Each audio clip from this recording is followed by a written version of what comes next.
მერაბ დვალიშვილი თავის კამარს პიოტრიანთან დაიცავს. ეს ბრძოლა იქნება რემატჩი. ახლა 6 დეკემბერს, საქართველოს დროით 7 დეკემბერს, მგონი კვირას გამთენიისას და სანამ ამ ბრძოლის განხილვაზე გადავალ, მინდა შეგახსენოთ, რომ ჩვენ ვიყოფებით HUFG სივრცეში, ავტორიზებულ რესელერში, ესეთი დიდი კომპანიებისა, როგორც არის Puma, Macron, Adidas და ასე შემდეგ და რაც თავარია, ჩემთვისაც თავარია განსაკუთრებით Venom-ის ოფიციალური პარტნიორიც გავხდით და შეგეძლებათ, რომ Venom-ის ორიგინალი პროდუქცია შეიძინოთ საქართველოში. მოხვიდეთ ადგილზე, გაიზომოთ ხელთათვანი, შორტი თუ რაც იქნება და არ შეიძინოთ ეს ონლაინ. ასე რომ გელოდებით HUFG-ში. ახლა კი გადავიდეთ უშუალოდ საქმეზე. მერაბ დვალიშვილისა და პიოტრიანის დაპირისპირებაზე, ამ ბრძოლაზე თავიდან, როდესაც ჩაინიშნა, ძალიან დიდი აჟიოტაჟი გამოიწვია ქართულ MMA-ის კომუნიტიში, რადგან მერაბ დვალიშვილმა მეოთხე ქამრის დაცვა მოინდომა 1 წლის განმავლობაში. მინდა რაღაც ამაზე ვისაუბრო უფრო ძირითადად და შემდგომ ასე ვთქვათ, prediction-ზეც გადავიდე. აჟიოტაჟი იმქიდან გამომდინარეობდა, რომ მერაბის ესეთი key factor-ი არის გამარჯვების მისი კარდიო, ხო? კარდიო აქვს ძალიან მაგარი და ამის ხარჯზე, რა თქმა უნდა, თავის საბრძოლო უნარებთან ერთად ახრებს, რომ თავისი მეტოქები გატეხოს, დაამარცხოს, გადაუაროს და მოიგოს ბრძოლები. როდესაც შენ წონას ბევრჯერ იკლებ, რა ხდება ხო წონის კლების დროს იკლებ წყლით, თან მერაბი იკლებს რაღაც old school მეთოდით, როგორც თვითონ ამბობს და ეს არ არის მაინც და მაინც ორგანიზმის სასარგებლო მომენტი, იმიტომ რომ მაგ დროს გამოდის ბევრი ვიტამინი, მინერალი შენი ორგანიზმიდან, შენი ძვლების სახსრები უფრო სუსტდება და ისეთი გამძლეობა აღარ გაქვს, ისეთი ამტონობა აღარ გაქვს და მაგ ყველაფერმა შეიძლება კარდიოზეც იქონიოს გავლენა. მაგრამ თავარი მუღამი რა არის ამ ყველაფრის, რომ ეს ყველაფერი მე ვიცი. წარმომიდგენია ეს ყველაფერი მერაბმა რამდონეზე იცის.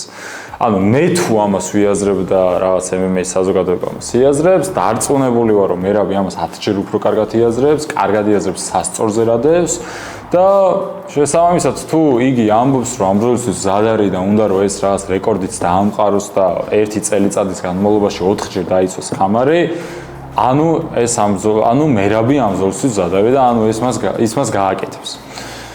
ასე რომ 1 წამითაც არ ვაყენებ მერაბის გამარჯვებას ეჭვის ქვეშ და 1 წამითაც არ ვაყენებ მის გადაწყვეტილებას, როგორც ასეთი ეჭვის ქვეშ. როგორც ასეთი სხვა მებრძოლზე რო საუბრობდე და არა მერაბზე, შეიძლება და სხვანაირად მესაუბრა. იმიტომ რომ არც ერთ მებრძოლს დედამიწის ზურგზე არ აქვს ისეთი გამძლეობა და ამტანობა, როგორც მერაბს. მაგრამ მერაბის რაღაც მანქანობაში უკვე არაერთხელ დავrწმუნდეთ, შესაბამისად ძალიან მიჭირს კითხვის ნიშნები დავსვა იქ, რომ მერაბი ხوار დაიღლება და გატყდება. ეხლა აქ მეორე ამბავი არის. მერაბი, რა თქმა უნდა, კიდე პიოტრიანთან პირველი ორთაბრძოლის შემდგომ ძალიან განვითარდა. განვითარდა როგორც დგომში, ასევე განვითარდა როგორც ფსიქოლოგიურად მებრძოლად. თავდაჯერებულობა მოემატა მას. მეტად, იმიტომ რომ ბევრი ბრძოლა ჩაატარა, მნიშვნელოვანი გამარჯვებები მოიპოვა, რაც თავარია, მეტად სწავს მისი თავის, ფინიშიც მოიპოვა შონომალისთან და მე ვთქვი კიდევაც, რომ მისი ფინიშების ერა მოვაიხლოთ, ხო და გონია რომ პიოტრიანთანაც ფინიშს აიღებს. მეორე მხარეს პიოტრიანი არის, რომელიც ასევე რადიკალურად განსხვავებული მებრძოლი არის. თითქოს ასაკის მომატებასთან ერთად პიოტრიანი ცოტა დაღვინდა. დაღვინებამ როგორც დადებითი, ასევე უარყოფითი მხარეები წარმოაჩინა პიოტრიანის ჩემი აზრით. დადებითი მხარე ზოგადად ის იყო, რომ კი, თავის შოუ სტილში იყო, პირველ რაუნდებში ზვერავს და მომდევნო რაუნდებში უმატებს, მაგრამ ნაკლებად ჩეხაობს ბჭყალებში. მაგარი. ნაკლებად ჩეხაობს, ეს ყველაფერი ბჭყალებში და უფრო მეტად აკეთებს გეიმ პლანზე და მარტივად ბრძოლის მოგებაზე აქცენტს.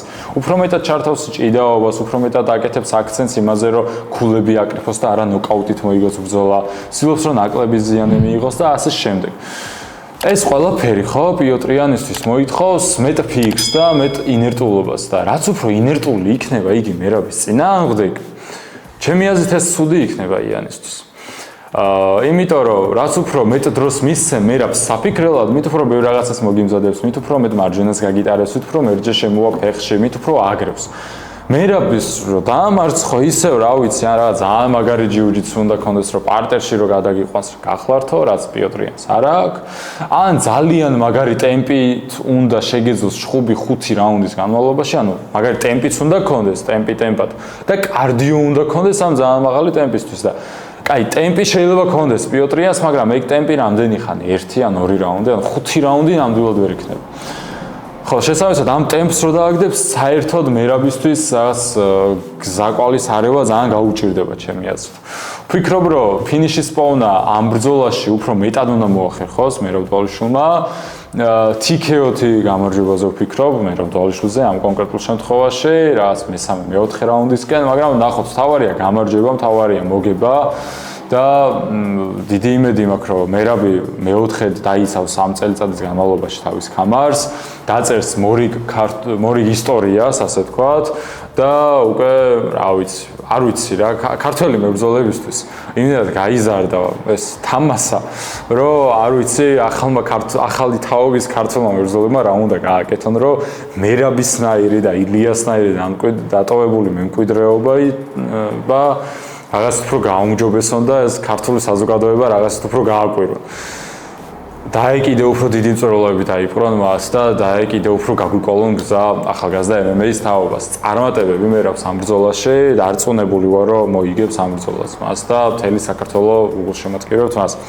ახლა მინდა რომ მხოლოდ co-main event-ით შემოვიფარგლო და რამდენიმე სიტყვით ისიც იქიდან გამომდინარე რომ მერაბთან რაღაც მხრივ კავშირში არის ეს ყველაფერი. სამ პანტოჟასა და ვანის ბრძოლაზე გადავალ, მინდა რომ მოგიწოდოთ და ალაიქოთ ეს ვიდეო თუ მოგწონთ მსგავსი კონტენტი MMA-ის გარშემო და რა თქმა უნდა უფრო ცლად UFC-ის გარშემო, რათა უფრო ხშირად ამოგიგოთ ეს ვიდეოები და სხვა MMA-ის გულშემატკივრებსაც ეს ვიდეოები ამოუგდოს YouTube-ის ალგორითმი.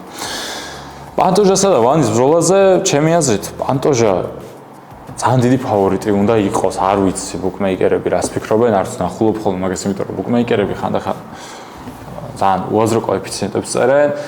ვანი მიუხედავად იმისა, რომ ძალიან მაგარი ბიჭი არის, ახალგაზრდა არის და გამოცდილება აკლია, მაინც ჩემი აზრით, სად პანტოჟას ანუ მარტო ბრძოლების რაოდენობას რო შევხედოთ, 35 ბრძოლა აქვს პანტოჟას ჩატარებული და რამდენი 17 ბრძოლა აქვს ვანს ჩატარებული, ორჯერ მეტი ბრძოლა აქვს ჩატარებული პანტოჟას.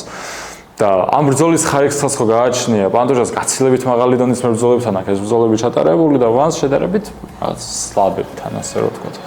შესაბამისად პანტოჟა თან პრაიმში არის, რა ვიცი, ძალიან ძლიერი არის და ჩემი აზრით სტილისტურად კომფორტული მეტოქე იქნება ვანი, იქნა გამომდინარე რომ ვანი სტრაიკერი არის, რა თქმა უნდა დგომში შანსები ექნება ვანს და რა დაანოკაუტოს გამორიცხული არ არის, მაგრამ მაინც გონია რომ პანტოჟასთვის კომფორტული მეტოქე იქნება, გადაიყვას და საბმიშენით მოიპოვოს დამარცხებას და რანაირად არის ყველაფერი კავშირში მერაბთან. 57-ის ჩემპიონი არის პანტოჟა და 57-ში დასამტკიცებელი მას ბევრი არაფერი რჩება. ასევე არაფერი რჩება ბევრი დასამტკიცებელი მერაბ დვალიშვილს 61 კილოგრამში პიოტრიანის დამარცხების შემდგომ, ხო? და ლოგიკური არის, რომ ორი წონითი კატეგორიის გოუთების ბრძოლა ძალიან დიდ ხმაურს ქმნის. ამ ბრძოლაზე უკვე დიდი ხანია საუბრობენ, თუმცა თუ ორივე მოახერხებს და გამარჯვებას მოიპოვებს, ამ ბრძოლის გარშემო აჟიოტაჟი კიდევ უფრო გაიზრდება. ისეთივე ხმაური იქნება, როგორც მაგალითად ილია თოფურიასა და ისლამ მახაჩევს შორის არის ამ ეტაპზე.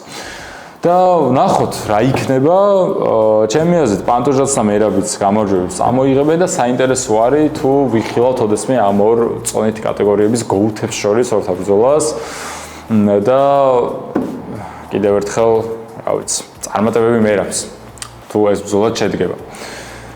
სულ ეს იყო დღეისთვის, ამ კარდის დანარჩენ ნაწილზე განხილვას ჩემ TikTok არხზე დავდებ, შესაბამისად Sozafight Corner-ის TikTok არხით შეგიძლიათ გამოიწეროთ, თუ გამოწერილი არ გყავთ, თუ კონკრეტული კითხვები გაქვთ, ისაჯის დონაციის ლინკი აღწერაში არის მითითებული როგორც TikTok-ზე, ასევე YouTube-ზე და შეგიძლიათ ამისოთ კითხვები ნებისმიერ დროს. გამოიწერეთ ჩემი არხი და აბა დროებით.